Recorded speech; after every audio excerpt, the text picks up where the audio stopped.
Inside Hockey. Inside Hockey. With Elliot Friedman. Brought to you by Ford. Built for life in Canada.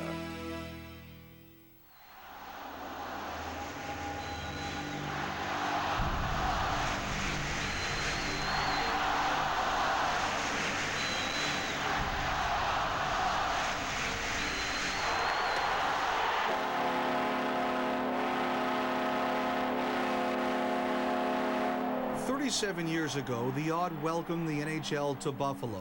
Now it's empty, unused, being prepared for demolition.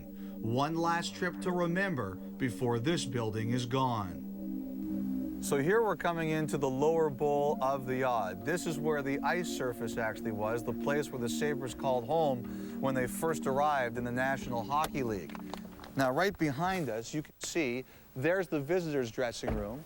There's the home Sabres dressing room, and right down here, the line on the ground is where the boards were and the Zamboni door was. This was the net the Sabres attacked during the first and third period, and opposing teams used to complain the Sabres would station an employee here, and when the puck came around the boards, his job was to kick at the boards, and that way the puck might come out for an unexpected scoring chance.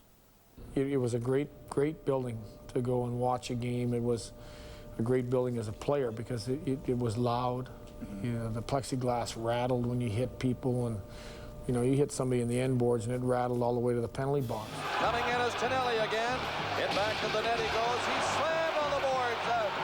Hard check. Roger Nielsen came here my second year, and one of the things he said as we were going into the playoffs that year, he goes, listen, he said, even if you miss somebody, he said, hit the glass as hard as you can because it's so loud in this building it'll make them think that next time maybe they'll move the puck a little quicker. Schneider is in. So here we are in the old Sabres dressing room with Rene Robert. And Rene, who used to dress everywhere? Roger Crozier dressed in the corner, and Dave Dryden was next to him. Then we had Jerry Korab, Jim Schoenfeld, the late Timmy Horton dressed right where that little mark is on the wall. And the three of us dressed right next to each other right here. I sat between Perreault and Martin right in here. And at the far end, we had Rick Dudley. And where did he keep all his headbands? Right on top, Richie, but I guess he tore it off when he got mad one night because his section's gone. You look down right here, and there was an old Sabres logo. There was. Right in the middle of the room, and someone has cut it out and taken it. Somebody stole it, just like they've expanded this room after the three of us retired. I guess Gilbert was still playing, but then there was a wall right behind here. And we had a big, huge rat, fat rat, that used to come out. I guess he dug himself a hole, because when they turned the oven from the kitchen were downstairs, so when they turned them on, the heat came up. So everybody used to come out once in a while and pay us a little compliment before the games. I had the spiral staircase that went up to the weight area, and the weight area maybe had one bench and a couple weights back then. But I still remember going up to that area when Roger was first here, and he had his video machine and VCR, and we'd watch some clips, and you know, you'd crawl up this little spiral staircase, which you thought was leading to somewhere really immaculate, and it was probably not even as nice as going down below. Well, for Sabres home games, these two rows of seats would be collapsed, knocked back, and the bench would be put there. The Sabres here, the visitors down there. And Larry Playfair joked that his seat was the end of the bench. Right here, Billy Height, Mike Ramsey, Richie Dunn, Jimmy Schoenfeld, and I was here swinging the door. I was the best in the league, Elliot. Nobody opened the door better than I did. Now we've got a couple of Sabres in the box on the far side, Ruutu and Ray. Okay, this was the door of the home penalty box here at the Odd. Where is it now, Rob? It's upstairs in my office, actually. A group gave it to me after the building was closed and put it on a nice metal stand for me with a plaque to say what it was, and presented it to me. They figured that I'd gone in and out enough that I'd kind of grown attached to it, so they thought I should have it. There are two Sabres in the box. The signature moment in Memorial Auditorium history was May 20th, 1975, the Fog Game, Game 3 of the Stanley Cup Final.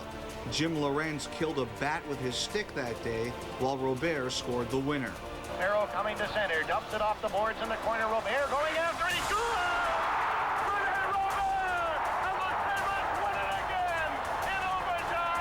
People say, how'd you do that? Pure luck. I mean, there's no need to lie about it. I could try probably 100,000 times over and over it was just meant to be that night that the puck was to go in. When we played the Russians and beating Montreal in overtime here and so on. You scored that goal. I did. On the face-off, a quick shot, score! And I was lucky to score them. Yeah. It's just got a special place in my heart. Every time I go to HSBC, I always look here. Ruff's greatest moment was a 4-goal night against the Nordiques. Back into Andrich. Here's chance for Ruff for goal number 4. Oh, it was awesome. It was awesome. I'll never forget. You know, standing ovation, and you know, I still remember the 3 stars and coming out for that, and Mike Ramsey being out there, and he was one of the stars, and high-fiving. And I put some fedora on that some fan had thrown on the ice, and I threw that up in the air, and as I turned and came back, I caught it. So everything was going good that night. The Sabres are still one of the NHL's most popular teams, but leaving the Odd ended a powerful era in the city's history. But I remember that last night. It was a pretty sad time, you know, playing Hartford, and you know, I got thrown out partway through the game, and you know, I got to sit in the dressing room with you know, Gilbert Perreault and Rick Martin and all the older guys that have played their whole career here and expended a lot more time in this building than I did, and listening to their stories. That getting kicked out of that last game was kind of a downer, but it was pretty cool sitting there listening to those guys the last night and seeing how they actually really felt about it. I guess that when you come back in here, it makes you appreciate what was given to you. It's been a great life, and it's just sad to look at the way the building has been let go. 2 weeks ago, the city announced fans will be able to buy the beloved blue seats, but little else will remain. The plan is to turn out the lights and begin demolition in October.